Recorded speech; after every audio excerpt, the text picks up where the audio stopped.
Hello candidates, I am going to dictate you a passage from Progressive Magazine. So please get ready for the dictation.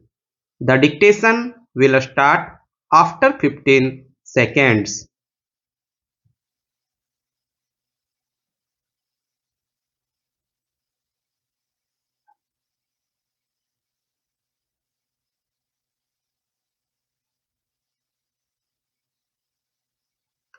Honorable Speaker, I present the budget for the year 2021-22.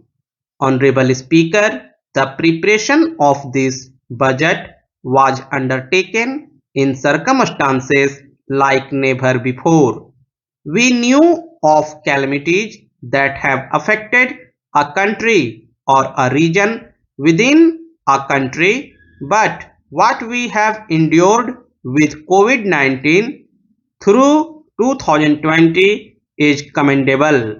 When I presented the budget 2020-21, we could not have imagined that the global economy, already in throes of a slowdown, would be pushed into an unprecedented contraction. We could not have also imagined then that our people, as those in other countries, would have to endure the loss of near and dear ones and suffer hardships brought about due to a health crisis. The risk of not having a lockdown was far too high. Within 48 hours of declaring a 3-week long complete lockdown, the Prime Minister announced the Pradhan Mantri Garib Kalyan Yojana, valued at rupees 2.76 lakh crores. This provided free food grain to 800 million people, free cooking gas for 80 million families for months, and cash directly to over 400 million farmers, women, elderly, the poor, and the needy.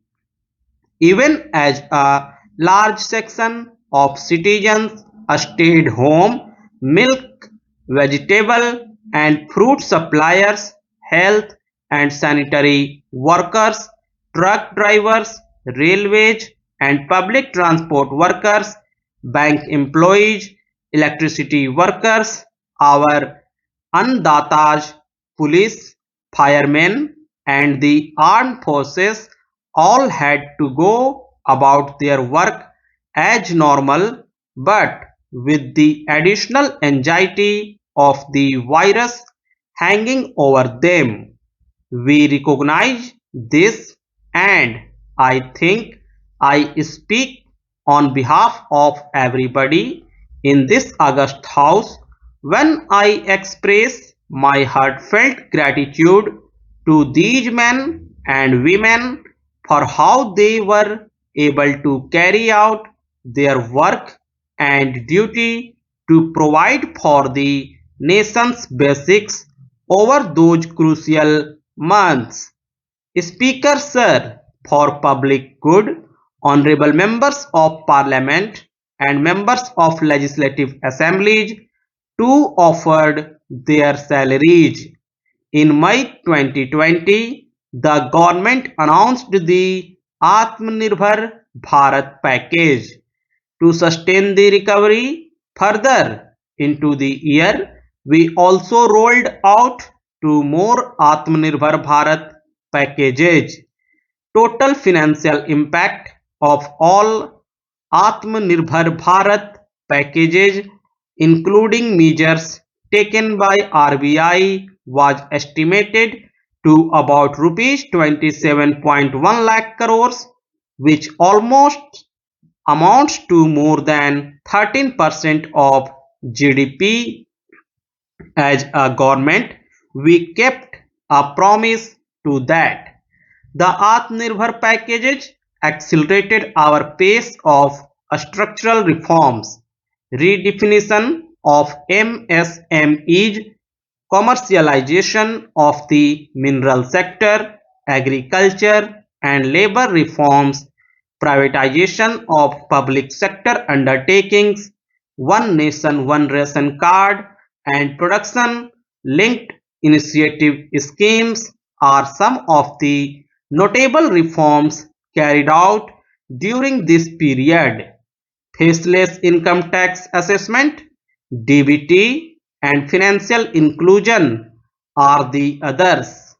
Today, India has two vaccines available and has begun medically safeguarding not only her own citizens against COVID-19 but also those of 100 or more countries. It is added comfort to know that two or more vaccines are also expected soon. Honorable Prime Minister launched the vaccination drive by creating and thanking our scientists. We are ever grateful for the strength and rigor of their efforts. Having said that, we are all reminded time and again that our fight against COVID-19 continues into 2021.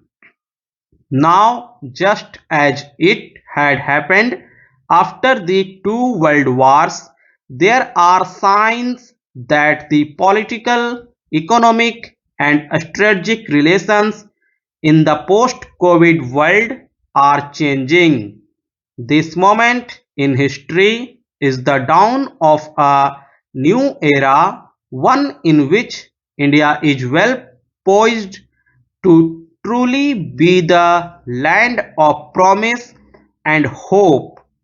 In this spirit, I can't help but recall the joy that we as a cricket loving nation felt after Team India's recent spectacular success in Australia.